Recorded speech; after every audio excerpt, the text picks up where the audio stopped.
Welcome to the Wealthy Practitioner Podcast. I'm Dr. Nikki Cottis. I'm Dr. Alejandro Elias. And I'm Dr. Gabrielle Manto. Together, we help wellness practitioners build profitable, scalable businesses without sacrificing their health, their families, or their freedom. On this podcast, we'll talk profit, leadership, and ownership, so your business works for you, not the other way around. This is the Wealthy Practitioner Podcast. Hello, everyone, and welcome back to another episode of the Wealthy Practitioner Podcast. Guess what? We, Nikki and I, are here together sharing our takeaways from our webinar or seminar that we just went to. We both flew out to Las Vegas at acquisition.com headquarters, and we had an amazing transformative 2 days with Alex Hormozi, Hormozi's team, their executive team, and we got to have some Q&A with him too. So we just got back from that event and we wanted to share some takeaways that we had. The last time Nikki and I were on a podcast together, just chatting back and forth, we had so many positive responses. So we're like, you know what, let's just give the people what they want and come back together. So I'm with my girl, Nikki, today, and we were just going to share some of our takeaways. What's up, girl? What's up? Yes, we are recording this on Sunday, which is just like a day and a half after we got back. Also, I will say traveling Tuesday to Friday, that was like elite. Having Totally. to come back and just be like, oh, I don't have to go to work tomorrow. That honestly, I was like, okay, this is kind of life changing. But I texted her this morning. I was like, hey, you want to jam out, record this podcast while it's all fresh so that we can give you guys our biggest takeaways from the Hormozi event. So yeah, Gabrielle said we went to Vegas. Funny enough, neither of us have ever been to Vegas. We both also said we don't think we need to go back. No. But we also want to do the workshop again, so we are probably going to go back. Probably. Just say that. Totally. Yeah, so, we're going to talk to you guys today about what our biggest takeaways were, also what we learned, and how you guys can also start to implement this into your businesses as well. Absolutely. Okay, so the first takeaway that I had was watching people, and by people, I mean like entrepreneurs who are doing at most $50 million in revenue a year. The least amount would be like even $12 million a quarter, watching them ask questions to Alex. And what was really cool is that they gave no pushback when Alex gave them advice. They had no excuses. They spoke so eloquently. And so it was very interesting watching them ask questions so that they could figure out the needle mover in their business too. And so a lot of times when we're asking questions, it's like, oh, I don't know if I can do this, or kind of going in with a complaint or complaining. And it was very interesting watching them ask questions too. Yeah, they have like a framework. Okay, first of all, they have a framework for literally everything, even asking questions. But it's like you get up, you say your name, you say your yearly revenue, you say what you want your revenue to be and what you believe to be your biggest constraint. And I think this is really important because just like Gabrielle said, there was zero pushback, but also he doesn't need the backstory, right? Like he doesn't need to know like, well, I started this because of my mom and my sister and all of these things. It's just literally the facts and what they believe to be their biggest constraint. And he goes through a 6M framework for figuring out what the constraint actually is. And so those 6 are, number 1 is more. Number 2 is market. 3 is model. 4 is metrics. 5 is money. And 6 is managers. So essentially every single constraint that you have in your business can be tied back to one of this 6 things. And what we also talked about was that most of it came down to managers, which was AKA team. And so if you do have a brick and mortar, you probably have at some point struggled with team, whether that's hiring, firing, or finding the right people. And so what was really interesting to me was that literally people doing $50 million a year are having the same problems as people that we work with in Wealthy Practitioner doing, $500,000 a year, finding good doctors, finding good teams. So that was also just super interesting and how it like also loops back. So if it's more and it's just we need to do more of that. Also, I want to talk to you guys about market because so many of you guys are like, oh, I live in a small town. Oh, my market this. Hormozi literally said it is basically impossible for it to be your market unless you live in like BFE Egypt and you've actually talked or worked with every single person in your populated area. So I thought that was really cool. And even on the flip side too, we'll hear all the times like, oh, my market's oversaturated. Like, good. That's actually a good thing. What a blessing. That means you actually have more buyers who are ready to buy, which is awesome too. But going back to the more, because there are so many times where it's like, oh, I feel like I've done enough of this marketing effort, or I've done enough of this, when really we actually just need to dive in and do more of the one thing. Market, which we already talked about, model. So thinking about how clear are our offers that we're selling, right? Even coming back to the chiropractic, any type of PT, OT, like, are our offers confusing, or are they simple and clear and straightforward? Metrics, which Nikki is the queen of all of this too, but right, understanding our stats and metrics, right? If you were just guessing like, oh, I don't really know what my stats are on my drive or all of that too, or a stat tracker, it's like, oh, that's not a good thing. We need to actually be measuring so we can actually figure out what exactly the needle mover is. Money, like also Nikki mentioned too. So thinking about making sure we are pouring into more leads, getting more new patients or new clients. And then managers, of course, you just mentioned that too, as far as the team, but everything always comes back to these 6 M's when we are figuring out our biggest constraint and needle mover. Even I do love metrics, and I left thinking, okay, I'm really good at numbers and metrics and knowing my stats. And there were some stats that I was like, wait, how did they figure out that specific ratio? Yes. And I still was like, okay, now that I have everything like from the foundations figured out, now I need to start focusing on the next kind of tier of the metrics that actually move the business. And so that was really the whole goal of the workshop, was figuring out the one constraint in your business that is stopping you from moving forward. And I'll let Gabrielle talk about this part, but they talked about value adders and value detractors, which we both thought was really awesome. Totally. So even if and it all comes back, right? This was a scaling workshop. So it all comes back to scaling your business. Even if you don't want to scale your business or get out of your business and sell it, it does not matter, because even if you want to keep it or sell it and scale it, you need a great business. And so they use this example that actually clicked in my head.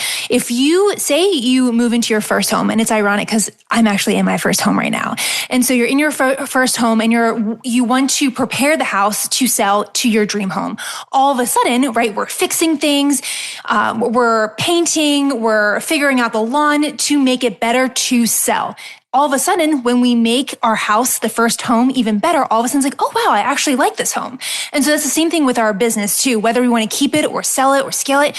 The foundation is the same, which is we need to make sure that our business is great. And that all starts with being a really great CEO too.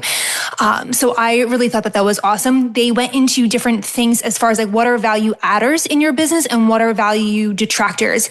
And then they would figure out, based upon this scorecard, which is basically really tracking in-depth stats, what is the single thing that you need to focus on first? Typically, it's going to be making sure that we get rid of the detractors or the risk in the business, and then adding the value on the back end. One of the value detractors that stood out for me was key man risk. Huge. And it's like, I know all of us have that to some degree, right? So it's like, how do I make this business more valuable, more attractive by eliminating key man risk? So what the key man risk is basically whoever the owner is like the face of the company, the person that everyone wants to see. And we hear that from you guys a lot, right? Like, no one wants to see my associate or this or that. So how can we start to do that? And they truly went through a really cool framework of like how you can slowly start to pull yourself out, and how like all of your marketing messages should be the same with two people's faces on there. So like the same exact message. They even wore the same clothes, right? Like they wore the same red t-shirt and they went through the same exact thing, so that you just slowly start to replace the founder or the face of the company with these experts that you have brought in. And so starting to position them as experts was also something I took away from that. Like, totally important, right? And it's like, you're not losing one person, the founder, you're gaining all of these experts who are like brought in for, specifically for this. And I really loved that too, about how to decrease that key man risk. Yeah, I know we also talked about this too. Alex Hormozi really only came in for the last, 30, 45 minutes for Q&A.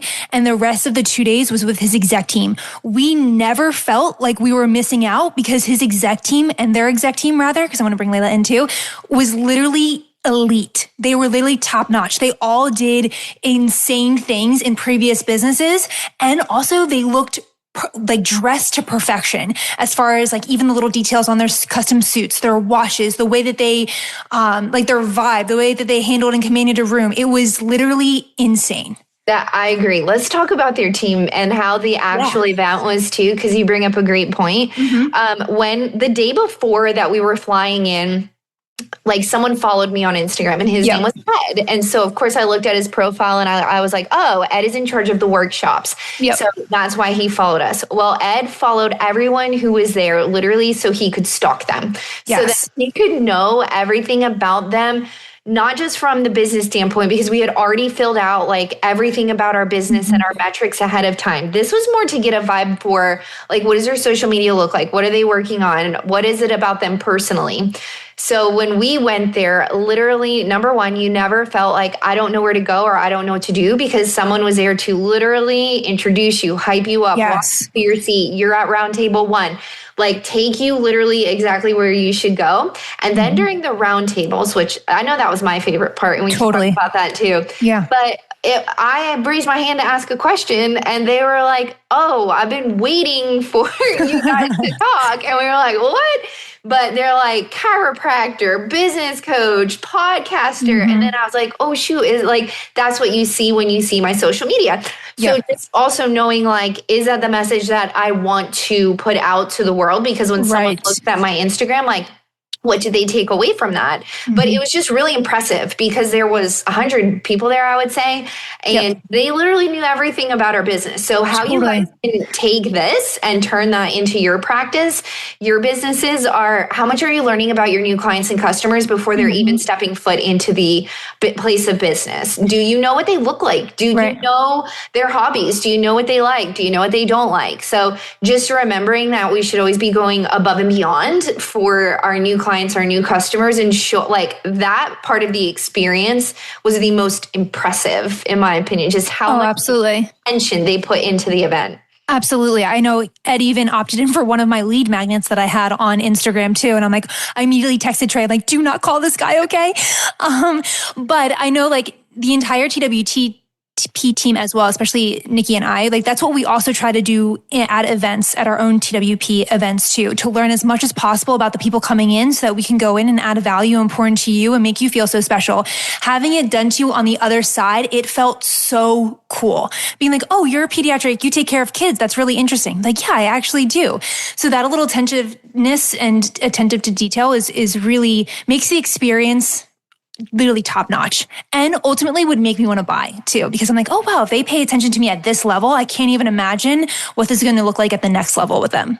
1000%. I've thought that too. Like, of course, when you go, this is their like what they call level 1. And so there's different levels to the offers that they have, but that is such a good point, because you're like, if I got this much time and intention and attention at this like introductory workshop, what would level 2 be like? What would level 3 be like? What would it like to work with them in all different capacities? And so how can you guys take that and make your customers, clients, patients feel the same way, right? Totally. Like, oh, they come in for this low ticket thing, and then get them thinking, what would it look like to work with you long term? What would it look like to work with you on a higher ticket offer if this is what they're getting at that lower ticket?